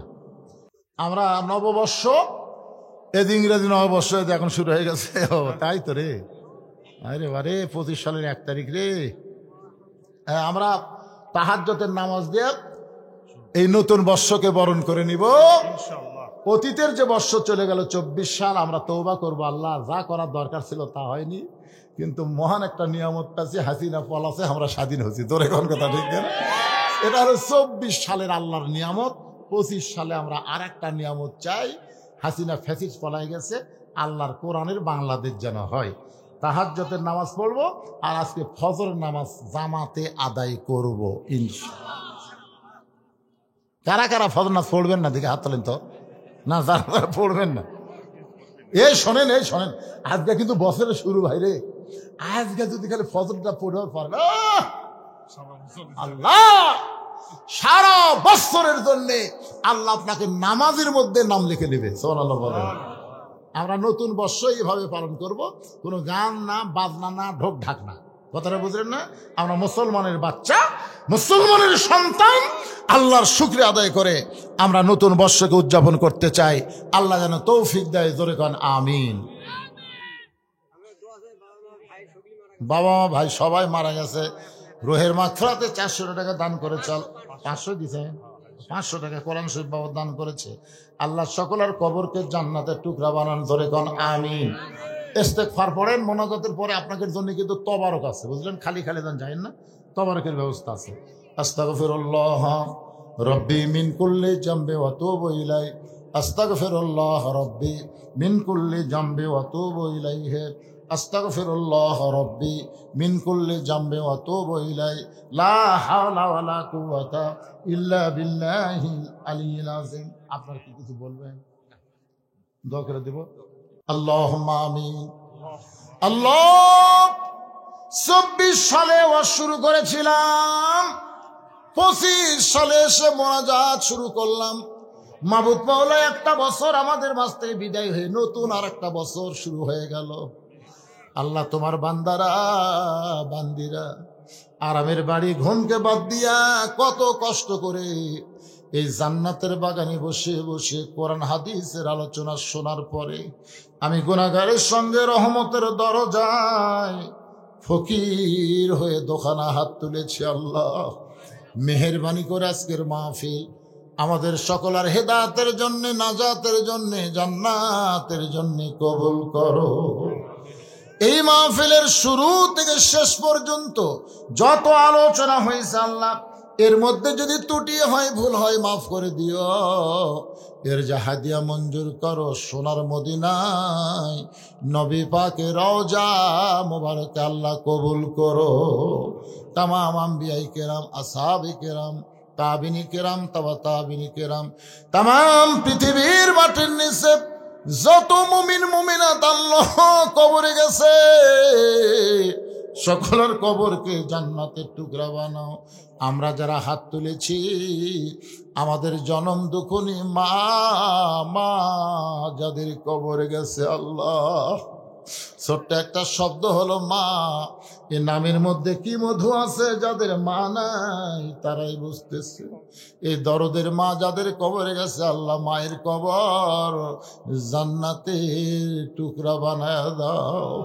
বাবার বাড়ি ঘর সবই আছে, আমি সহ আমরা যারা বাবা হারে এতিম হয়ে গেছি আল্লাহ মেহেরবানি করে বাবার কবরটাকে জান্নাতের টুকরা বানায় দাও। আল্লাহ আমাদের দাদা দাদি নানা নানি আত্মীয় স্বজন শ্বশুর শাশুড়ি যাদের কবরে গেছে আল্লাহ কবরবাসীদের মাফ করে দাও। আল্লাহ এই বিয়ারহাট আশরাফুল উলুম হাফেজি মাদ্রাসাকে কিয়ামত পর্যন্ত আল্লাহ তুমি কবুল করো। এই মাদ্রাসার জায়গা জমি মাদ্রাসা তৈরি করতে যাচ্ছ, এখনো যারা আছে আর যারা অন্ধকার কবরে চলে গেছে আল্লাহ, আল্লাহ যারা মাদ্রাসার হিতাকাঙ্ক্ষী হয়ে কবরে চলে গেছে তাদের কবরকে জান্নাতের টুকরা বানাও। এখনো যারা জীবিত আছে মাদ্রাসার উসিলায় তাদেরকে পুরাপুরি নবীর উম্মত হিসাবে কবুল করে নাও। আল্লাহ মাদ্রাসার ম্যানেজিং কমিটির সভাপতি, মাদ্রাসার সহসভাপতি, মাদ্রাসার সেক্রেটারি, মাদ্রাসার ক্যাশিয়ার, মাদ্রাসার সদস্য, মাদ্রাসার মুহতামি, মাদ্রাসার তালবে ইলম, মাদ্রাসার ওস্তাদ যার মাথায় পাগড়ি দেওয়া হলো আল্লাহ সকলকে তুমি কবুল করো। আল্লাহ এই মাদ্রাসাকে মহব্বত করে নগদে বাকিতে যারা দান করেছে আল্লাহ সব দানগুলোকে জান্নাতের বিনিময় হিসাবে কবুল করে নাও। আল্লাহ আল্লাহ আমার মা বোনেরা পর্দার অন্তরালে বসে বসে শুনেছে, আবিদা সালেহা পদ্দান সে কবুল করে মা ফাতেমার চরিত্র দান করে দাও। আমাদের মধ্যে আমরা যারা অসুস্থ আছি আল্লাহ সুস্থতার নিয়ামত দান করো। 24 সালের 5 আগস্টে আমাদের বাংলাদেশ আবার দ্বিতীয়বার স্বাধীন হয়েছে।